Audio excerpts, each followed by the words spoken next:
Oke, halo teman-teman semua. Kita bertemu lagi dengan materi pada mata kuliah Competitive Market Analysis, dan pada video podcast kali ini kita akan membahas materi untuk pertemuan yang ke-5, yaitu mengenai strategi penantang pasar untuk meningkatkan market share. Apa itu strategi penantang pasar? Yaitu strategi yang dilakukan oleh perusahaan-perusahaan yang terletak pada posisi kedua atau ketiga, dan perusahaan itu belum menduduki posisi yang tinggi, belum menjadi market leader atau belum mempunyai keunggulan kompetitif yang paling tinggi dibandingkan dengan perusahaan yang lain. Di mana perusahaan-perusahaan ini juga menyerang pemuka atau perusahaan pemula dan pesaing-pesaing lain dengan tawaran yang agresif untuk memperoleh lebih banyak market share, untuk memperoleh lebih banyak konsumen.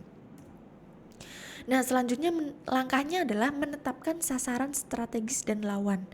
Diarahkan pada sasaran yang jelas, menentukan dan mampu tercapai. Sasaran strategisnya adalah peningkatan pada bagian pasar dengan harapan bahwa hal itu akan menghasilkan profitabilitas yang lebih tinggi. Pada dasarnya, penyerangan dapat memilih untuk menyerang pada salah satu dari 3 strategi yang di bawah ini. Pertama, ada strategi dalam perusahaan menyerang pada pemimpin pasar, kemudian perusahaan menyerang pada perusahaan yang memang sama besarnya, yang kurang berhasil dan yang kekurangan dana atau kekurangan modal.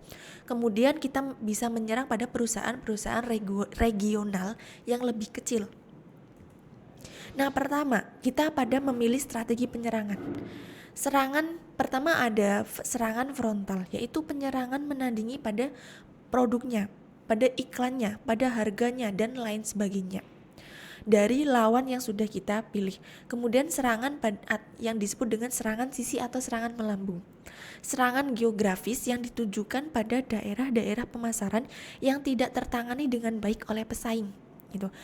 Sebut selanjutnya serangan segmen, yaitu menutup segmen pasar yang belum terpenuhi oleh market leader.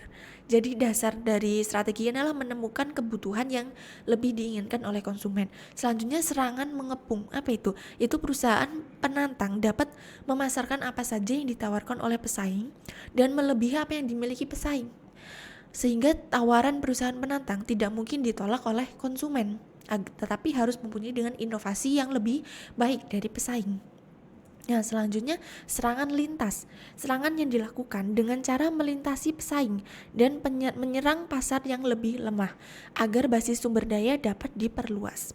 Ada 3 pendekatan diversifikasi atau pembeda, yaitu pada produk-produk yang tidak berkaitan, pasar geografis yang baru bagi produk yang ada, dan meloncat ke teknologi baru dan untuk menggantikan produk yang ada pada saat ini. Jadi lebih mengembangkan pada teknologi informasi untuk produk-produk yang sudah ada. Kemudian serangan gerilya, khusus bagi perusahaan-perusahaan yang kecil, yaitu terutama yang kekurangan modal. Untuk menyerang pasar, serangan ini dilancarkan dengan serangan-serangan kecil dan terputus-putus pada berbagai wilayah lawan, pada berbagai wilayah-wilayah yang berbeda. Kemudian perusahaan juga dapat menyerang secara beruntun, yaitu dengan mempromosikan dengan promosi yang pendek dan potongan harga pada beberapa tempat secara sembarang dan wilayah pasar yang dikuasai perusahaan yang lebih besar. Nah, selanjutnya bisa menggunakan strategi pengikut pasar. Perusahaan harus tahu bagaimana mempertahankan pelanggan yang saat ini dan menenangkan bagian yang ada pada pelanggan baru, memenangkan pada pelanggan yang baru. Setiap pengikut mencoba untuk membawa keunggulan yang khusus ke pasar sasarannya, yaitu pada lokasi, layanan, pembiayaannya, sambil mempertahankan biaya produksinya tetap rendah dan kualitas produk serta layanan tetap tinggi, dan profitabilitas yang lebih besar lagi pastinya. Ada beberapa strategi pengikut pasar. Yang pertama, cloner.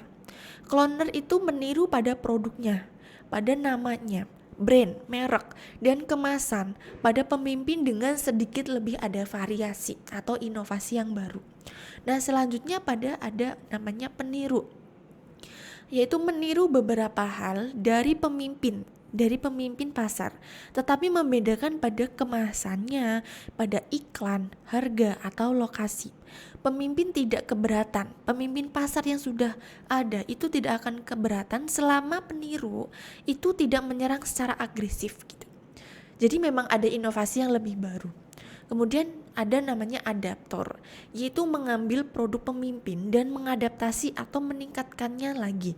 Adaptor memilih untuk menjual ke pasar yang berbeda pada produk yang sudah ada, memiliki inovasi yang baru tetapi kepada sasaran yang berbeda. Tetapi seringkali menjadi penantang masa depan seperti yang telah dilakukan banyak perusahaan. Nah, selanjutnya pada strategi kompetitif untuk para pemimpin pasar, untuk para perusahaan yang memang dia sudah lebih unggul dari perusahaan lain. Yaitu seorang pemimpin pasar memiliki pangsa-pangsa pasar terbesar dan biasanya juga menyebabkan perubahan harga, perkenalan produk baru, cakupan distribusi dan intensitas promosi. Untuk tetap menjadi nomor satu pada leader market ini, perusahaan harus terlebih dahulu menemukan cara untuk memperluas permintaan pasar total. Kedua, ia harus melindungi bagian yang saat ini melalui tindakan defensif dan ofensif yang baik. Ketiga, harus meningkatkan pangsa pasar tentunya, bahkan jika ukuran pangsa pasar itu tetap konstan. Mari kita lihat setiap strateginya. Jadi ada 6 jenis strategi pertahanan untuk market leader ini, untuk pemimpin pasar. Yang pertama, untuk posisi pertahanan. Mempertahankan posisi berarti menempati posisi yang paling diinginkan dalam pikiran konsumen, membuat merek ini hampir tidak dapat ditembus oleh pesaing-pesaing kita, oleh para kompetitor gitu. Nah, kedua apa? Yang ada namanya pertahanan sayap. Pemimpin pasar harus mendirikan pos terdepan untuk melindungi bagian depan yang lemah atau mendukung serangan balik yang mungkin terjadi dan menyerang pada perusahaan tersebut. Nah, selanjutnya ada pertahanan kontraofensif. Dalam serangan balik, pemimpin pasar dapat bertemu penyerang secara frontal dan menabrak sayapnya untuk meluncurkan gerakan penjepit sehingga penyerang harus menarik kembali untuk mempertahankan dirinya. Pemimpin dapat mencoba menghancurkan pesaing dengan mensubsidi harga yang lebih rendah untuk produk yang rentan dengan pendapatan dari produk yang lebih menguntungkan, atau mungkin secara prematur mengumumkan peningkatan produk atau mencegah pelanggan membeli produk pesaing gitu. Jadi bagaimana caranya mempertahankan dan juga kita menyerang balik kepada kompetitor. Nah, selanjutnya ada pertahanan kontraksi dan pertahanan preemptif atau lebih mendahului pesaing gitu. Pertahanan kontraksi yaitu terkadang perusahaan besar memang tidak bisa lagi mempertahankan semua wilayah mereka gitu karena memang penyerangan dari kompetitor. Dalam kontraksi yang direncanakan juga disebut penarikan strategis ya. Mereka menyerahkan pasar yang lebih lemah dan menugaskan kembali sumber daya untuk yang lebih kuat lagi. Gitu. Kemudian apa untuk pertahanan preemptif, yaitu memperkenalkan aliran produk baru dan mengumumkannya sebelumnya, menandakan pesaing bahwa mereka perlu berjuang untuk mendapatkan pangsa pasar. Nah, terakhir yaitu pertahanan seluler. Pemimpin memperluas domainnya atas wilayah baru melalui pelebaran pasar dan diversifikasi pasar. Perluasan pasar mengalihkan fokus perusahaan dari produk yang saat ini ada ke kebutuhan generik yang lebih mendasarinya gitu. Nah, sekian untuk materi pada pertemuan yang kelima. Selanjutnya kita akan sampaikan pada podcast yang selanjutnya. Terima kasih. Wassalamualaikum warahmatullahi wabarakatuh.